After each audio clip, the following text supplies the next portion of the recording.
There have been 1,472 executions in America since another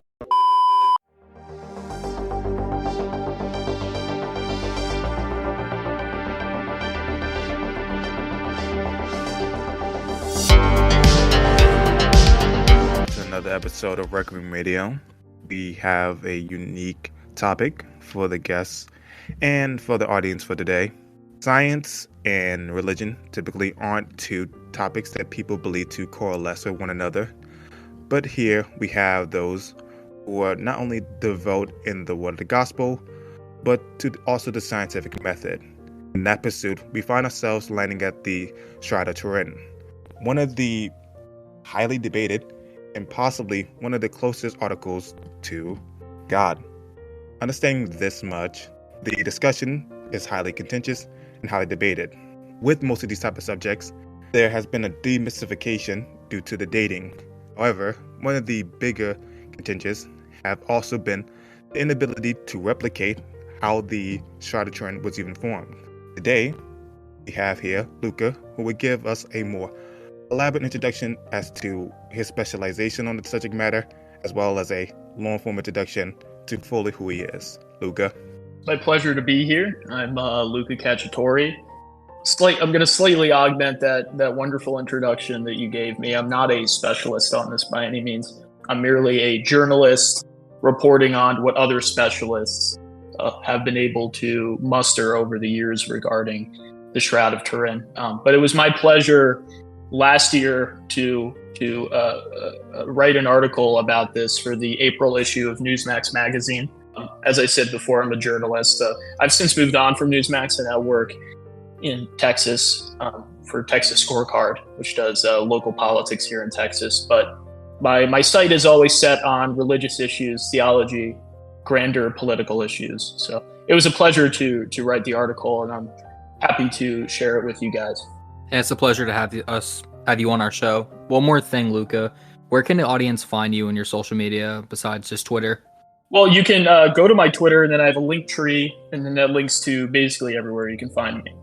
My Twitter is easy. It's Luca H, my middle name, and then Cacciatore. So I'm sure you guys will link to that. Yep, will do. So to start us off with your first question I've had, what really led you to interest in the Shroud of Turin? What was something that inspired you in going further and actually trying to compile research on it? I was first approached with the opportunity to write this article by Newsmax themselves. They wanted something for the April issue for Resurrection Sunday, Easter, of course, to talk about the resurrection, to talk about the science that has developed in and around the Shroud of Turin since the infamous 1989 radiocarbon dating that had, I'm sure we'll get into it more, but had basically shot down any hopes for the legitimacy of the Shroud. There had been a lot of science since then that went to the contrary, that may have indicated there is legitimacy to this, and it hadn't been reported on. And almost none of the latest scientific developments have been reported on here in the States, and if they had, it was through Catholic magazines. It wasn't through any sort of media. Really secular media or otherwise. So I thought it would be important to take up that opportunity and vocalize some of this stuff, because it is quite interesting. I mean, it's happening right under our eyes. The most recent study on the Shroud that was kind of big in its effects comes from only 2 or 3 years ago, and it was by Italian team that is utilizing new radiocarbon methods. So no one had reported on that. I mean, I'm sure people had, but it was really only the National Catholic Register and a bunch of Italian news agencies, but they weren't translated into English. So I thought it was a good opportunity to bring this to the wider English consciousness. And again, as I'm a Catholic, thank you for bringing this to a larger stage. And I'm privileged, even though it is, like you said earlier, a hotly contested thing. I am more in belief of the Shroud of Turin. But For the audience's sake, can you describe for a layman what is the Shroud of Turin to someone who's never heard it before? Sure. The Shroud of Turin is 14 feet. It's 3 inches long, 7 inches wide. It's a burial cloth. It's made out of linen, and it's a specific type of linen fibril pattern that really was unique to that area and that specific time in the first century of the Palestinian region. So that alone is quite fascinating. But the shroud depicts an image. It depicts an image of a man, and the man, it's a negative image, which is odd. We don't have much negative images to kind of look to. But think of maybe like an old camera, like an old photograph from an old camera. Before processing, it's a negative image. So that's essentially what the shroud image is. It's only visible as a positive image where you get all of the details if you reverse it with some sort of processing software. And we can talk about how there was a moment in the late 1800s where that was done for the first time, and it kind of spawned a whole new interest in the shroud and what it could possibly have to offer. So, all right, thank you. And in regards to the shroud, you said that the main leading teams of research were Catholics, and you said Italians were doing it. Are there any other key members or notable figures in researching shroud that you'd recommend people look into? Among the more modern people that are looking at the shroud, they're largely Italians. It's not the Catholics necessarily that are looking into and researching it. It's the Catholics who are reporting on it. I got most of my stuff on within the English language on the recent research that's being done from the Catholic Register and things like that. So the church has, in its various arms, been trying to get this out there to the wider English world, but of course, their scope is kind of limited to Catholic Americans. A lot of other people might not care or pay attention to it. But past research was from all over. We can talk a little bit about the 1970s and the Shroud of Turin research project, which featured experts from all around the world, primarily American experts, who really took seriously the shroud after years of speculation, but no real deep dives. They were kind of the first to do a deep dive into it.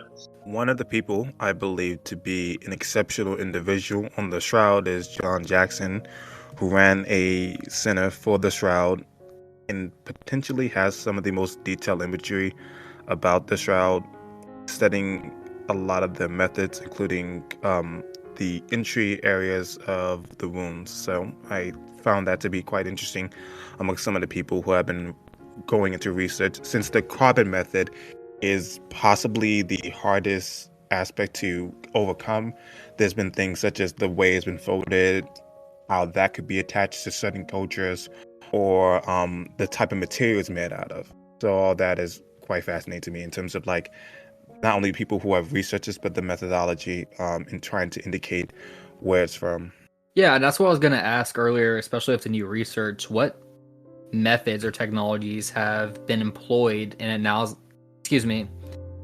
studying the shroud? Like, what has been used traditionally? Because I know we talked about the negative image, but you were mentioning earlier there's a new stuff going on. Yeah, so traditionally it was radiocarbon dating. If we're talking about the actual scientific hard stuff, not the image analysis, but the actual traditional way of looking at it was radiocarbon dating, because that was the only thing available in the late 1980s, and it itself was kind of a novel thing, which is why it took so long to actually get it. But now you have like new types of radiocarbon-like dating that's occurring. So one is, I think it was just 2 years ago, scientist Roberto De Caro of the Italian National Research Council, he sat down with the National Catholic Register and talked about how his group was using a new X-ray dating technique called wide-angle X-ray scattering. And essentially what it's able to do is examine the natural aging of cellulose on the shroud. Cellulose is a certain compound that forms. And after they did this, dating of the natural aging of the cellulose, it dates to the 1st century, according to this new way of radiocarbon dating. So I found that quite interesting. I mean, there's countless other examples of this. I believe there was somebody before Mr. DeCaro that did something similar. So, for the audience, why would cellulose be an important way to indicate the time in which the shroud came from? So I believe cellulose is related to organic material. I could be wrong, but I believe that it is related to that. I'm not an expert on that sort of thing, so I don't want to go too deep into it. But I believe it's related to organic material, and it gives you a good indication, therefore, of when this could have possibly been dated. So, and we can talk. Do you want to talk about the original radiocarbon dating and the potential problems with it?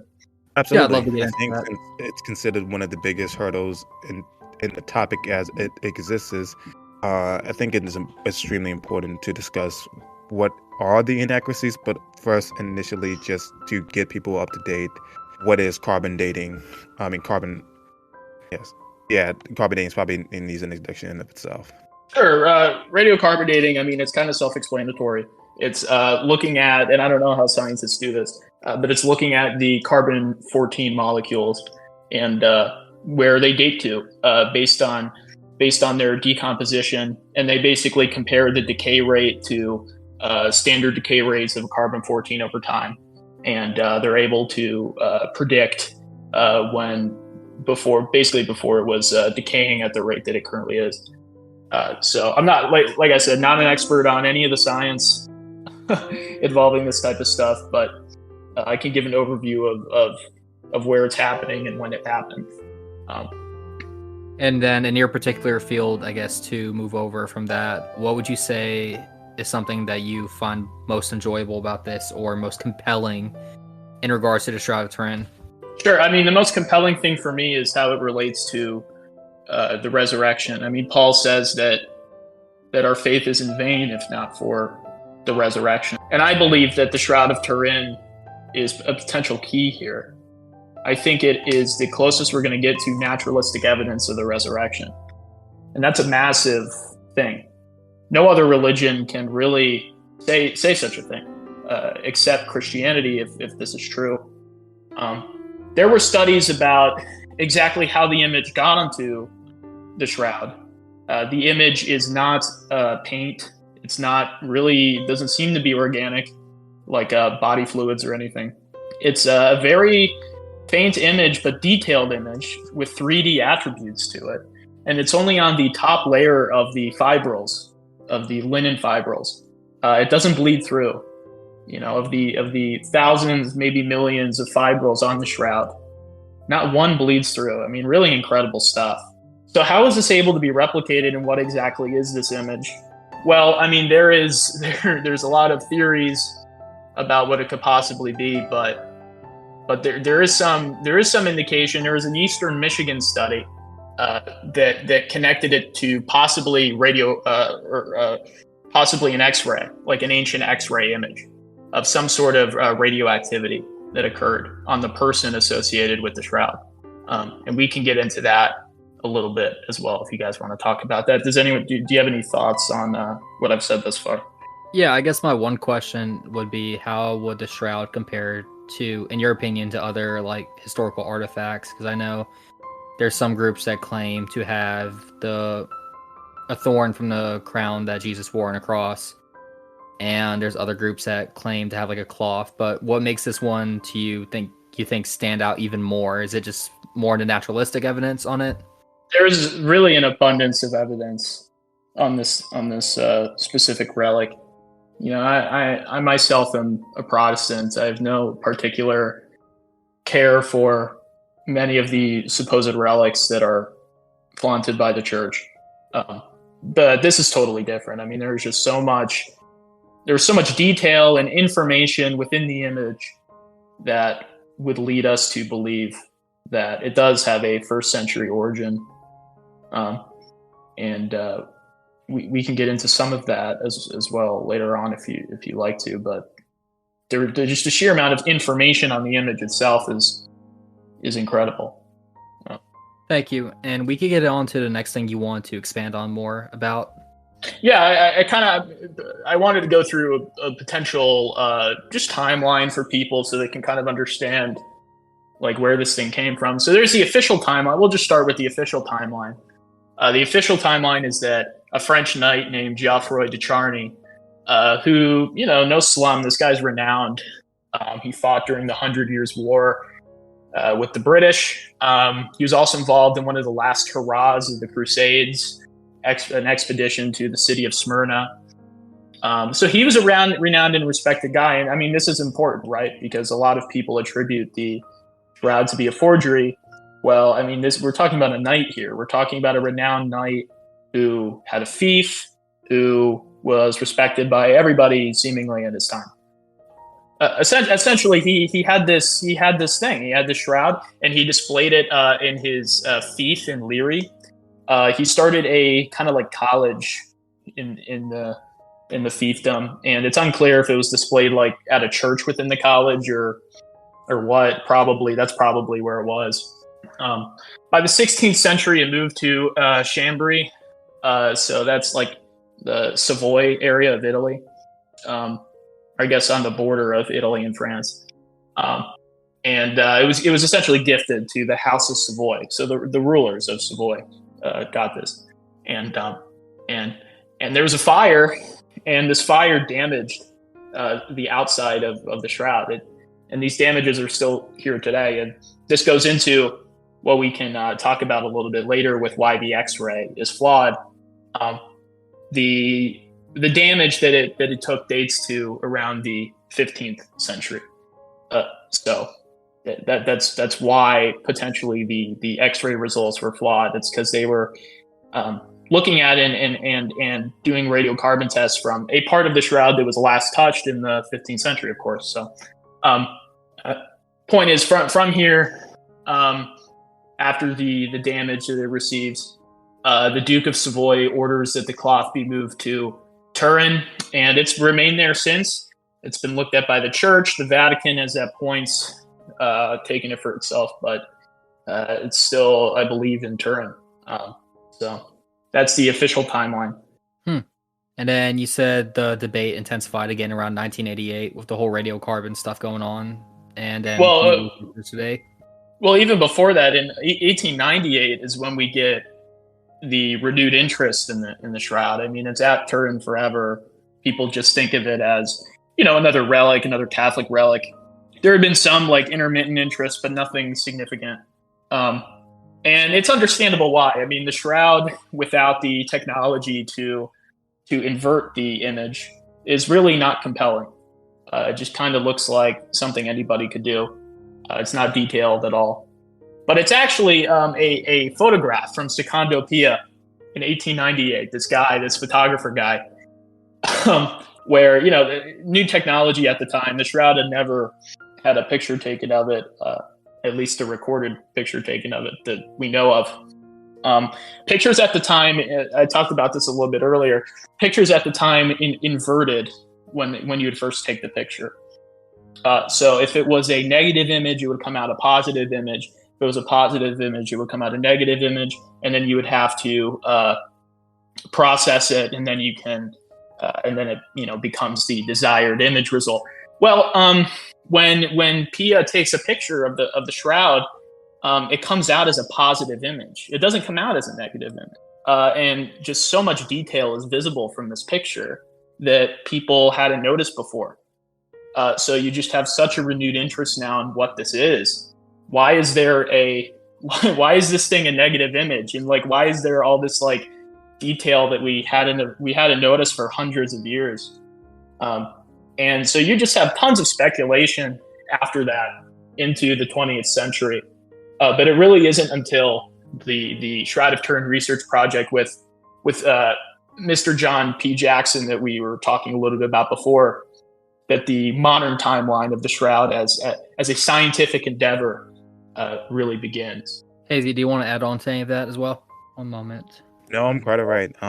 No, sorry, there was a malfunction on my side, my microphone, but I'm doing good now. No, we can continue from where we're going right now. Yeah, I was gonna ask Luca. I was gonna ask Hazy if you want to say anything, but really quick, what are some other key components you think the audience should be aware about in regards to the shroud? Because we covered the timeline, we covered the different ways of like studying it. Is there anything else that you say is like pretty important? Yeah, let's get into like what's on it.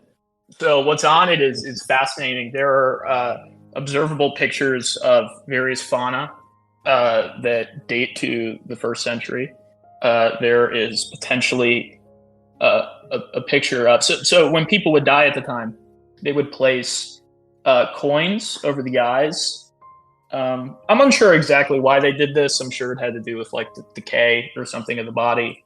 Um, but there is observably coins on the person's eye in the image, and the coins date to the first century because we can see on the coins that there are Greek letters depicting the Caesar at the time of the said crucifixion. And if we reconstruct it, we don't have a complete picture of what the Greek letters say, but if we reconstruct it, it probably is Tiberius. I mean, that is just a direct correlation with the first century. I mean, you can't get any closer than that.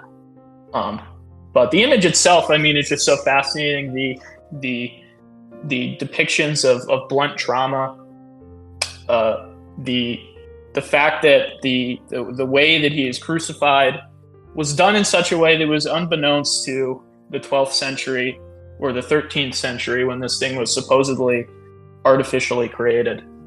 They had no idea. All the images of Christ in the 12th and 13th century depicted the crucifixion of his hands, the nailing of his hands in the center. Crucifixion had been abolished. People didn't really understand what was entailed. And even today, when we think of an image of Jesus being crucified, we think of his or nailed for the crucifixion. We think of his hands having the scars in the middle of them. Well, that's not a very good way to nail somebody to a cross. That part of the hand is very soft. It would basically just slide right off. And that's why in the shroud image, it isn't the hands, it's the wrists. The wrist is an area where you can have somebody, essentially be stabilized if they're being nailed to a cross. So also the way his feet are folded, it's through the bone in the foot, the ankle. That's not a way that the crucifixion was really depicted at the time of the 12th and 13th century. That's something that we know that the Romans did. We found a nail through an ankle in the not in the area where Jesus was crucified, but in an area where the Romans were crucifying people in the 1st to the 4th centuries. So just tons of circumstantial evidence that a medieval forger would be incapable of knowing or doing. But then also, like I was explaining, the incredible insights to plant depictions and depictions of coinage from the era. And I'm assuredly forgetting other things because there's just so much information on this image. It's remarkable. That's what I love about the shroud too, where some of his critics would try saying it's forged. I find that to be unlikely because how much stuff you'd have to go through to forge this would be insane, especially for, like you said, back then not knowing this information on how we're able to check if it's validity or if it's real. That to me is something I always found very interesting on Shroud. And there's no simple explanation. I mean, to write it off as a forgery would be silly, because 9 times out of 10 when people do such a thing, they're calling into question the image and saying it's painted. Well, we know it's not paint. We've done the tests. We know that the image is not made of paint. So what exactly is this? What exactly is this image? And this is where I wanted to get into the most interesting part for me, which is the shroud as proof of the resurrection. And I think the image is absolutely fascinating to talk about. But I want to give Hazy an opportunity to jump in here. In terms of the ability to replicate the image in of itself, that's probably one of the biggest hurdles for most people discussing it. Usually, when we look to a science, we always are looking at replicatability. Naturally, if there is something fraudulent about the shroud, we look towards artists' ability to replicate it. They're like, okay, what about color? Color can be recreated. We understand there is DNA evidence. Part of the shroud, what about the image? Once again, just simply go about it by looking at what sort of scientific advancements we've made in the modern day era. We would have to look at what were they capable of doing around the time period that the cloth is dated. And if not, then we have to remove ourselves away from that as well.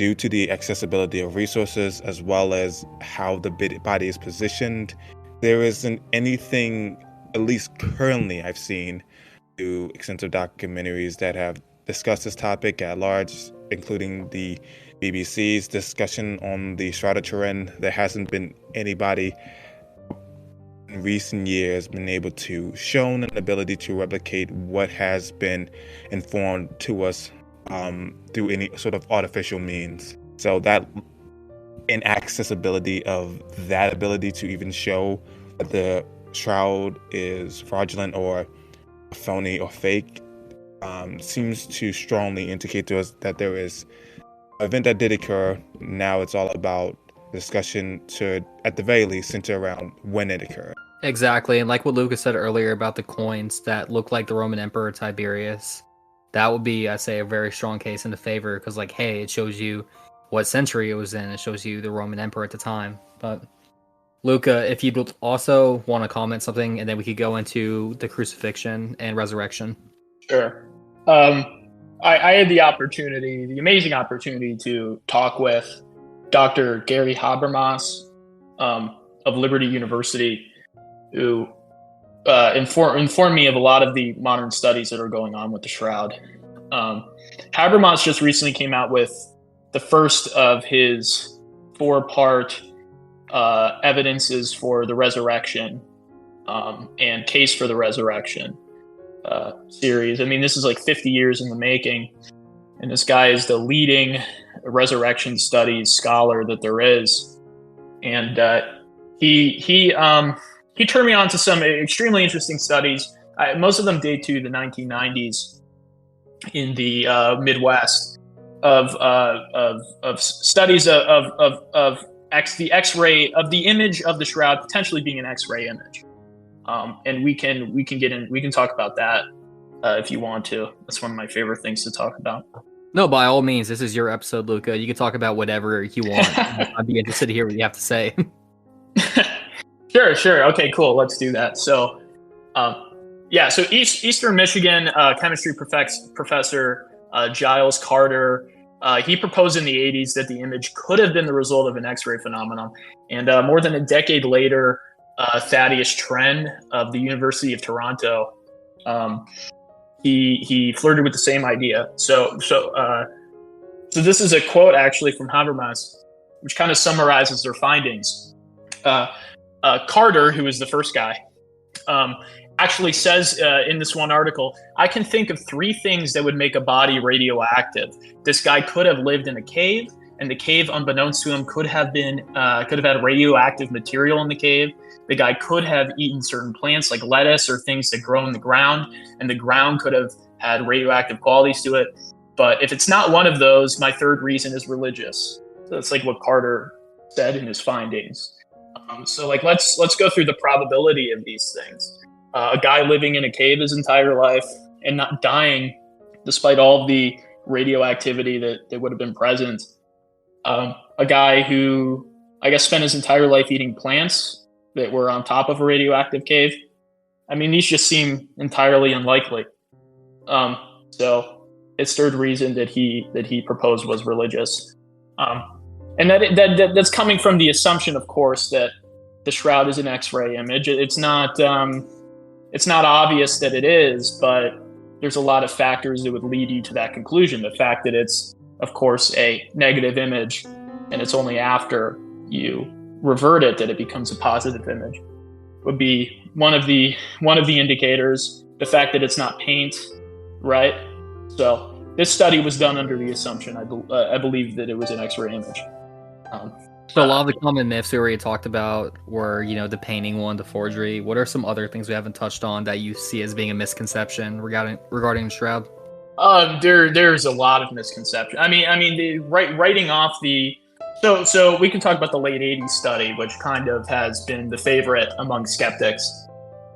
The late '80s study was not associated with STIRP, although it used a lot of the STIRP data. STIRP is the Shroud of Turin research project that Jackson was a part of in the '70s. This study came later, it was in the '80s, the mid to late '80s. They're essentially 3 separate tests done by professors with Oxford University, University of Arizona, and Swiss Federal Institute of Tech. And they, after doing their studies, which mostly surrounded the edge of the shroud, they couldn't take anything off the image because, of course, you don't want to damage the image. They concluded with 95% confidence that the shroud material only dated to 1260 to 1390 AD, around the time of when de Charny supposedly acquired this thing. But like I said, that's also within the era of the original fire damage that occurred. So it could easily be related to the fire damage. And they only tested the edges, which were affected by the fire damage. They weren't able to test the image. And as I've said before, there's other scientific evidence since that has led to different conclusions. I mentioned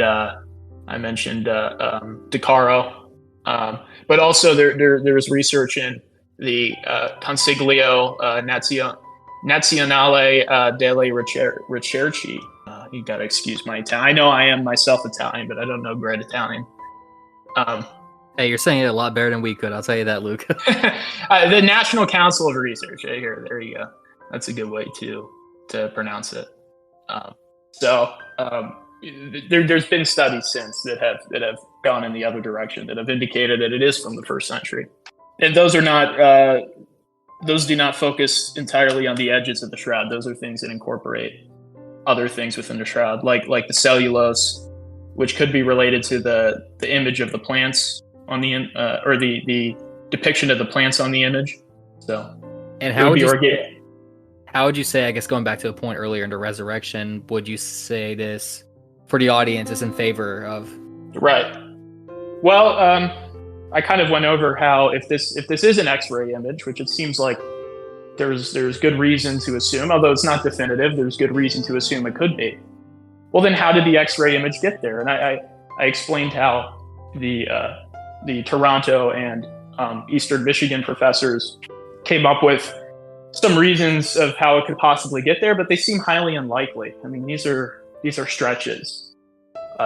Living in a cave, eating radioactive material. None of these explain how this person was. That sounds like a bit of a stretch. Right. And none of these explain how this person was so radioactive that he can emit an image. I mean, we have tons of, I should have mentioned this earlier, but we have tons of burial cloths from this era. None of them depict an image, right? So it's not like his natural body oils produce this thing. No, it's not body oils. We've tested it. It's not organic. So something's going on here, and it's certainly not explained by eating radioactive plants. He would have died, he would have died at a younger age. Would know that if you eat radioactive things, you die, but apparently that was one of his conclusions in the study. Exactly. Which kind of obfuscates the whole point, which is really his third conclusion is the interesting one, which is that a religious explanation is the only other type of explanation. And he doesn't go into, I don't believe he goes into what type of religious explanation, but as Christians, we have the concept of of transfiguration events. Transfiguration events are usually defined by a vast amount of energy that befalls on a person that in some sense transforms them. Usually an image occurs that people are able to see and witness when a transfiguration event happens, but it doesn't need to. It really just refers to a vast amount of energy falling on somebody and a transformation occurring. We call it a transfiguration. So if you ask me, I think that's what's occurring. I think the Shroud of Turin depicts a transfiguration event after the death and burial of Christ. And I think that that's evidence of the resurrection. Thank you for that, Luca. Hazy, would you like to add in with anything else on that? No, I was really interested in hearing about the radioactive nature of the material that we were talking about, and I think that that's probably one of the most interesting things about it. Another unique observation is how methodical some people have been about the folding methods, and something unbeknownst to me, it was the methodology of how folding methods could indicate certain cultures and how long it had been folded or had been touched within that time period. One of That's the a great things, point. What do you mean by the folding analysis? Yeah, can you guys elaborate on that? Sure, there are certain ways that Jews in the first century ritually folded their burial cloths, and it is folded in these ways. Now, to me, it's like, okay, we already went through the potential images or the potential depictions on the image that could lead you to believe it's from the first century, right? But all that can be speculative, it could be an eye trick or something. You can't really fake like the way it was folded. And, I hate to break it to you or anyone who's listening, but there is zero possibility that a medieval forger would have known the intricacies of Jewish burial customs. I mean, that is just almost an absurd thing to even propose. But there is traditional Jewish burial customs in not only the folding of it, but also the size of it. It's a certain cubical length and width and height that they would do, right? Because the shroud it has an image on it, but the entire thing is not the image. There's a standard width and height that all shrouds had. So, like that. Let me see what else you'd be asking. Oh, something I want to actually share that I found pretty interesting is going on with like some future research directions. I'm curious if there's going to be any more specific aspects of the shroud's mystery that could be revealed through more explanation. And hopefully there's going to be more advancing in our understanding of the shroud, because I would like to get to the point where not only as like Christians, but as like, let's say scientists, they could point to this as evidence, if you will, of that time period and of a resurrection occurring. I'd love to come on again and we could do maybe the more, mythical reconstruction of the history of the shroud before decharting. I'd love to talk about that at some point. But to I guess close it up, talking about the Sudarium of Oviedo is another proof for the shroud, and I'd love to talk about that. So the Sudarium is it's a cloth wrapped around the head, so it would accompany a burial. There wasn't just one burial cloth. There was a lot of burial cloth, and one of them would be a piece of cloth that's wrapped around the head. And this is also an artifact in a Catholic church. It claimed to be the Sudarium that was wrapped around Jesus's head. It's located in Oviedo, Spain, in a church in Oviedo, Spain. And we have a lot of data about it because it's easier to test. And we know for sure that the Sudarium it dates around 700 AD. It could date before that, but we know for sure it dates at least 700 AD. And that is 500 years before the Shroud of Turin. So that would immediately call into question the radiocarbon studies from the late 80s, especially when you consider a couple things. The blood-stained piece has its blood stains in the same exact areas that are depicted on the shroud of Jesus's head and his elbows and such. That's too unlikely to be a coincidence. And probably the most definitive thing is it has the same blood type. And we know that it's real blood on the shroud. And it's a rare type of blood. It's AB blood, which is only shared by around 1% to 4% of the population. Well, the Sudarium of Oviedo is also AB blood. So we're starting to get into some really statistically impossible things. So we're saying right now that the that on this sidarium, you have the same blood stains in the same spots as the shroud, and you have the same blood type, which is a rare blood type, not a common blood type. I mean, this is a very compelling case. I'd be looking forward to, again, having you on my show for whatever you want to talk about as well. I've always enjoyed hearing you on like Twitter Spaces, joking around and stuff. I forgot to ask one more question. I'm sorry if I did not bring this up earlier in the episode. Oh, go ahead. I heard about something called pollen analysis. What exactly is that in regards to the shroud? I'm not particularly. I would have to look at that more. I think I remember talking about that potentially a little bit. That might be related to the cellulose studies that were done. Because really what the most interesting thing is about some of these newer studies is they're incorporating some of the now known organic material on the shroud's image, overwhelmingly of which are plants. So they're studying the plants, they're studying when those plants could have been there, and they all seem to date to around the 1st century. So I would assume the pollen studies would also be related to the plant evidence. And would you say? And of course, sorry. Also, the fibrils catch stuff, right? Like cloth will catch stuff, so it could catch pollen. You know, cloth can. And people know this, right? I mean, you have cloth at your house, and it's got all types of gunk in it. So they could also just look at the fibrils and try to isolate the pollen in them. So. Yeah, you already know everything about pollen if you're down south in Atlanta or around the Georgia area. Pollen is not fun down south. But out of curiosity, at all. Oh yeah, no. Any one of my listeners who live in the South, you understand exactly what I'm talking about. But out of curiosity, looking ahead, what do you hope will be the lasting legacy of research on the Shroud of Turin, both in a scientific community and like beyond? Like, what are you hoping would be the final, if you will, conclusion of this? Well, what I'm hoping for is definitive naturalistic evidence of the resurrection. Now, that's a lofty thing to hope for, but I think it's already there. Personally, I think there's already enough, but I think it can be explored further. I think the exploration of the shroud as an X-ray, an ancient X-ray, needs to be further looked at. It kind of stopped in the 90s. But you know, these were serious universities that were looking at this: Eastern Michigan, Toronto. So I think we need another paper on that.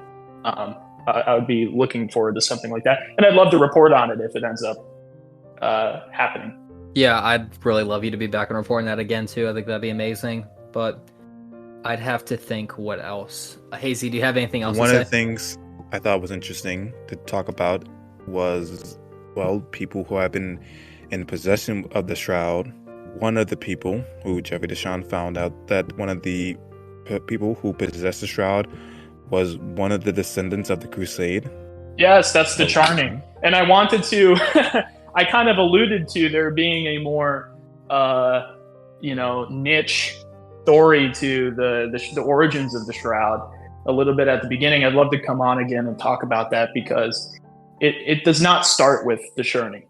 It does not. It goes back farther, and it goes really where it starts is his descendants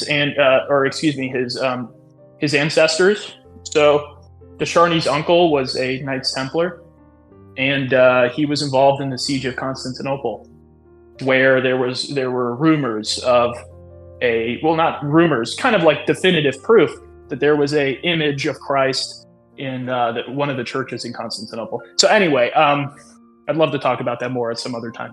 Agreed, and thanks again for having on to discuss this. Hazy, are there any other things you want to throw in or questions in general to ask? No, actually, this has been an exceptional episode, and I appreciate you being on, and hopefully we can have you on for another episode. Thank you. Absolutely. Thank you, guys. Luca, I want to ask you one more thing also. I know you mentioned earlier, you said you not really have a strong opinion on other like relics, but for the Christian audience, if you were to talk to a Christian about the Shroud of Turin, would you tell them to embrace it or be skeptical of it, or always be skeptical? look at the evidence. I mean, but that's the wonderful thing about this. It stands up to the evidence. So always be skeptical, always demand evidence, but actually investigate it. I can't tell you how many Protestants that I've talked to about the Shroud who have written it off and haven't even looked at the evidence. I mean, so that's not good. You don't want to do that. That's not being inquisitive. So I would encourage people to do that, you know? Agreed. And we mentioned earlier some names. John Jackson, I believe, was brought up. You said there was the organization STRP team that was also doing a lot of stuff. Michigan. Mm-hmm. So STRP has since been not necessarily they've kind of transformed into more of a museum, and they're located in Colorado. It's unclear to me if Jackson is still alive. I believe he has a mutual friend who has confirmed that he is. So that's Correct. good that he is. Yeah, But he's John kind of Jackson. gone. He's not online really anymore. He kind of keeps to himself. It's unfortunate. I would have loved to get him on the show originally. I think I called you. I wanted to have him on with you, but unfortunately he was too ill, and he says he's past the time like podcast stuff. That's unfortunate. But great respect for him. And also Barry Schwartz, who would be a wonderful guest on this podcast. He was one of the researchers of the original STRP team, who now runs the Shroud website, the main Shroud website. And he's actually a Jewish man. I don't know if he became a Christian or converted, but the Shroud has had a lasting influence on him. He was involved in the image and photography processing of the Shroud. And he has some incredible things to say about the three-dimensional properties of the image that he was one of the first to observe. And he's since become a believer in the Shroud. Like I said, I'm not sure if he's a Christian, but kind of remarkable, you know? I also want to add in a name too, of like Raymond Rogers, if you're familiar with him, because he was one of the first people who challenged like the whole radiocarbon dating response from the study we're talking about, the 1988 one, where he told them like how bad they'd done that study. Like, well, this isn't really a good argument against the Shroud. So hats off for him too. Yes, Raymond N. Rogers. He wrote the book A Chemist's Perspective on the Shroud of Turin. So definitely check that book out. He was also a part of the STRP team, and unlike Schwartz, who was in the imaging side, he was on the chemical side. So you can actually look at multiple different dimensions to the results of the STRP analysis, and people in completely different parts of the study, coming to similar conclusions. And that's why I love, again, I'm going to keep bringing this up, but I love about the Shroud of Turin when discussing it, because there's so many different ways you could study and observe it. Like you have like Pam Wood, for example, we're talking about the blood stain. She's a forensic scientist confirming like, yeah, this is not paint, this is blood. And like going down a list of all these like really respected individuals covering it. But it's the blood evidence, which I kind of alluded to in the Sidarium thing, is definitive. We know it's blood with basically 100% certainty. And that's important. How do you get like whose blood is it if it's a forgery, right? And why is it AB blood? AB blood is extremely rare. And why is it the same type of blood that is on this other ancient artifact associated with Christ? Agreed. Before you go, is there any other book recommendations, certain papers or studies or individuals you'll tell the audience to look into? And of course, we're going to be plugging your article that you wrote into this episode as well for people to view that. A chemist's perspective, you alluded to him, Mr. Rogers.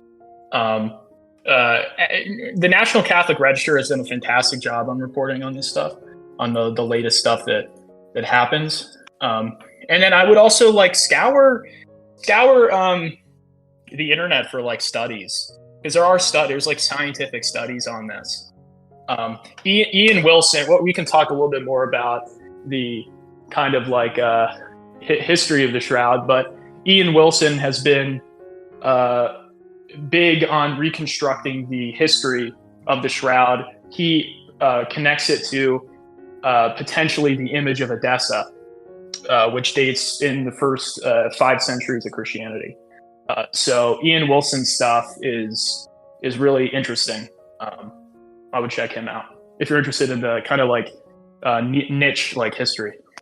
Agreed. And again, I can't thank you enough for being on, and I'd love to have you on for our topics because I know you're also very knowledgeable in history, and I'd like to discuss how the majority of the early presidents and founding fathers were Unitarians and their effects on America. But sorry about that, a bit off topic. But yeah, you're more than welcome back on our show to discuss anything you'd like. Oh yeah, I'd love to do that. That'd be super interesting. Hazy, would you have anything else you'd like to say? As a closer for the topic at hand, I believe that faith is the strongest tenet of a religion. It asks us, or all people collectively who follow the religion, as someone who's not religious, it often is the prescription of believing in what is beyond the tangible. For those who would delve into our current understanding of the world and pointing to there being more than simply the faith, not to say that isn't a strong opponent, is a highly respectable endeavor. And I also believe that anyone who can point us to not only suspicious correlations, but exceptionally compelling evidence that could lead us to understanding the world before us and prior to us is very commendable. And I appreciate anyone who is pursuing those particular endeavors. I appreciate Luca for coming on to discuss those at extensive lengths. So thank you for coming on. And if there's anything you guys would like to say for the closing, I appreciate you doing. Yeah, I'll go ahead and say something too. But again, another thank you for Luca. We covered in this episode the history of the Shroud. We covered all what includes it, what is the Shroud, and talking about a lot of the lead players involved in research and a lot of misconceptions or myths that thankfully Luca showed through, like why these don't hold up or stand up against the Shroud. But it's been a very enjoyable experience, a very enjoyable podcast episode. Luca, do you have any closing comments or anything you want to say? Sure. I would say that, our faith is ultimately allegiance, it's trust. And it's not contradictory to the evidence. When Paul is proclaiming in the Areopagus that Jesus is king and his kingdom is near, he's talking about something that God did in history. He's talking about facts, and he's talking about how the world is different because of those facts. And I think the Shroud of Turin might be a key to us really recovering that, a faith that isn't propositional, but a faith that's rooted in history and God's actions in history. All right. Thank you very much. And thank you all for tuning into this episode of Requiem Radio. I look forward to seeing you in the next one. Have a good rest of your day.